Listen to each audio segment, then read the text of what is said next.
मैं मर जाऊं तो मेरी इतनी पहचान लिख देना, मैं मर जाऊं तो मेरी इतनी पहचान लिख देना, मेरे माथे पर खून से जय भीम लिख देना।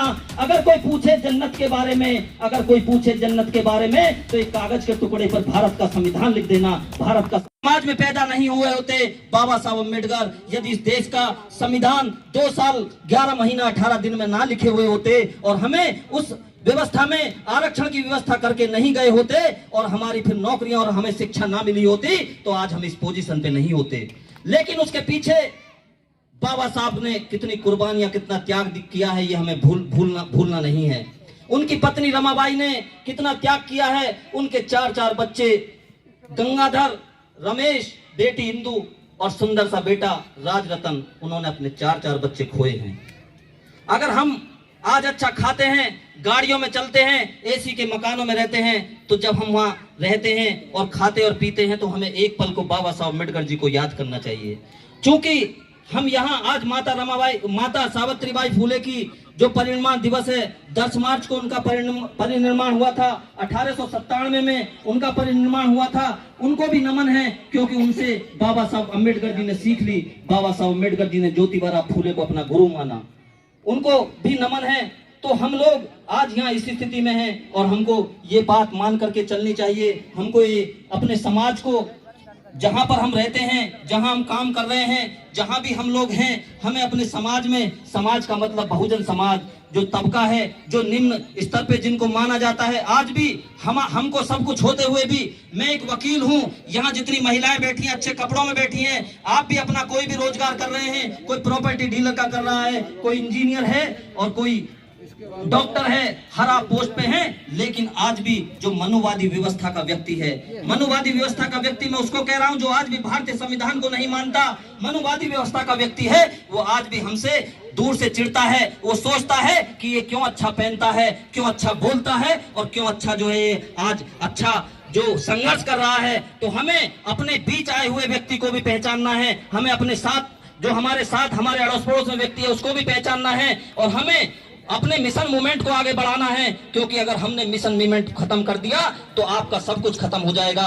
मैं आपको बताना चाहता हूं, इस देश के अंदर जब तक भारत का संविधान है, जब तक आप और हम जीवित हैं। जिस दिन इस भारत के संविधान को चोट पहुंच गई, जिस दिन इस भारत के संविधान को बदल दिया गया, उस दिन आपका हमारा कोई इतिहास नहीं रहेगा। ये बात आप सदैव याद रखना। इस देश के अंदर SC/ST एक्ट को निष्प्रभावी करने का काम किया गया था।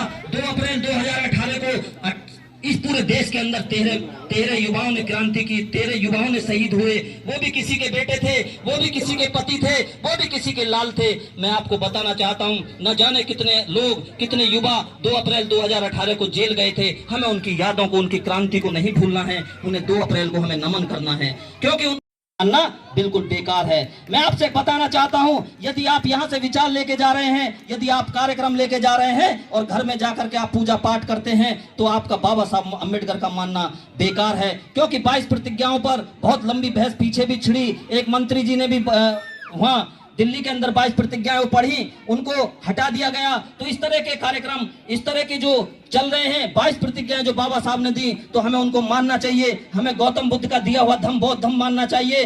तभी हम बाबा साहब के सच्चे सिपाही हैं, तभी हम अपने बच्चों को हम संस्कार दें। और एक बात और याद रखें कि आपके लिए भीम का नाम जो है वो कोई छोटा नाम नहीं है। बहुत से लोग संकुचित होते हैं, वो संकुचित होते हैं जय भीम करने में। तो मैं आपको बताना चाहता हूं कि जय भीम करने में आप संकोचित ना हो। जब भी एक दूसरे से मिले तो जय भीम अभिवादन से अपना एक दूसरे का परिचय दें। क्योंकि जय भीम जब आप बोलेंगे, आपके अंदर एक जोश आएगा, एक जुनून आएगा, एक क्रांति पैदा होगी। मैं एक बात और कहना चाहता हूं कि आपने अपने खून को कभी ठंडा मत होने देना। क्योंकि जिस समाज का खून ठंडा हो गया और जिस समाज का खून पानी बन गया, उसका कभी कोई इतिहास नहीं होता, उसकी कोई पहचान नहीं होती।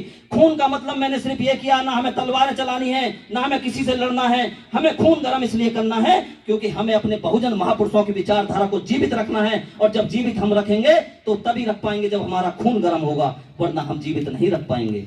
इसलिए मैं ज्यादा बात ना कहते हुए, क्योंकि समय की बाध्यता है, और भी बहुत सारे विचारक हैं, हम लोगों को सभी मिलजुल कर आगे काम करना है, संगठन में काम करना है। और हम एक बात का और ध्यान दें, क्योंकि राजनीति जो ताकत होती है उससे ही हम बदलाव कर सकते हैं। आज देश के अंदर हमारी स्थिति बहुत गंभीर है। इतनी गंभीर है क्योंकि मैं बुलंदशहर से आया हूं। मैं आपको बताना चाहता हूं कि आज हमारे जो नौकरी करने वाले लोग हैं उनको उनके विभागों में प्रताड़ित किया जा रहा है, उनके अधिकारी उनको प्रताड़ित कर रहे हैं। क्योंकि मैं संघर्ष करता हूं, मैं इसलिए बात कह रहा हूं। अभी मेरे बुलंदशहर में 2 प्रवक्ता जो डाइट में प्रवक्ता हैं, जो लेक्चरर हैं, वो अपने महानिदेशक लखनऊ के आदेश पे जांच करने के लिए गए थे। उनके खिलाफ, जिस महिला के खिलाफ जांच करने के लिए गए थे, फोन करके गए थे, उनके बीच में गए थे, बता के गए थे, अधिकारी का आदेश था, फिर भी उन दोनों प्रवक्ताओं के खिलाफ छेड़छाड़ का झूठा मुकदमा लिखवा दिया गया। तो इस तरह की व्यवस्था इस देश के, उत्तर प्रदेश के अंदर चल रही है और हमें ये बात रखना है क्योंकि हम परिवर्तन जब ही कर सकते हैं जब हम सरकार परिवर्तित करेंगे। और सरकार परिवर्तित करने के लिए हमें एक जगह वोट करना है, क्योंकि बाबा साहब हमको 2 वोट का अधिकार देना चाहते थे, लेकिन एक वोट का अधिकार हमको मिला। उस वोट का हम सही सदुपयोग करें, तभी हम शासन सत्ता में आ सकते हैं। शासन सत्ता हमें मिली तो हमने उत्तर प्रदेश के अंदर बदलाव किया, और उत्तर प्रदेश के अंदर जब बदलाव हुआ तो हमने काशीराम नगर बना, हमने काशीराम जिले बनाए, हमने उधम सिंह नगर बनाए, हमने काशीराम नगर बनाए, हमने ज्योतिबा फूले नगर बनाए, महान माया नगर बनाए, हमने डॉक्टर अंबेडकर छात्रावास बनाए, हमने डॉक्टर अंबेडकर अस्पताल बनाए, हमने लखनऊ के अंदर आलीशान पार्क बनाए, हमने गौतम बुद्ध नगर के अंदर पार्क बनाए। हमने इतिहास रख दिया। अगर इतिहास रचा गया तो गौतम बुद्ध सम्राट अशोक के बाद जब आपको सत्ता मिली तो आपने इतिहास रचने का काम किया। इसलिए सत्ता में बहुत ताकत है, और सत्ता में जब ताकत है तो सत्ता लाने के लिए आप अपनी वोट का सही इस्तेमाल करें। आप शराब पे ना बिकें, आप पैसे पे ना बिकें। अगर आपकी मजबूरी है कि मुझे इस नेता का बुरा नहीं बनना है तो उसके पैसे ले लें, जेब में रख लें, लेकिन वोट वहीं दें जहां आपको देनी है। वोट वहीं दें, आप बुरा भी ना बने, क्योंकि मजबूरियां होती हैं, मैं जानता हूं। क्योंकि हमें उन्हीं के ट्यूबवेल से, उन्हीं की बिजली से पानी लेना होता है। हमें उन्हीं के खेत में, जब हम अपना खेत बोते हैं तो उन्हीं के ट्रैक्टर से हमें अपना खेत जोतना होता है। मैं भी गांव का रहने वाला हूं। मजबूरी हो सकती है, लेकिन जब आप वोट डालने जाएंगे तो आपको वहां कोई नहीं देख रहा है। आप वोट कहां डाल रहे हो, तो वोट वहीं दें जहां आपको सत्ता मिले, जहां आप मजबूत हों। तो मैं इन्हीं लाइनों के साथ, 2 लाइनों के साथ अपनी बात खत्म करता हूं, क्योंकि और भी वक्ता हैं। मैं मर जाऊं तो मेरी इतनी पहचान लिख देना, मैं मर जाऊं तो मेरी इतनी पहचान लिख देना, मेरे माथे पर खून से जय भीम लिख देना। अगर कोई पूछे जन्नत के बारे में, अगर कोई पूछे जन्नत के बारे में, तो एक कागज के टुकड़े पर भारत का संविधान लिख देना, भारत का संविधान लिख देना। नमो बुद्धाय, जय भीम, जय भारत, जय काशीराम। साधु साधु साधु, बहुत बहुत साधुवाद, बहुत बहुत मंगल कामनाएं। माननीय प्रदीप अशोक जी, आपने बहुत ही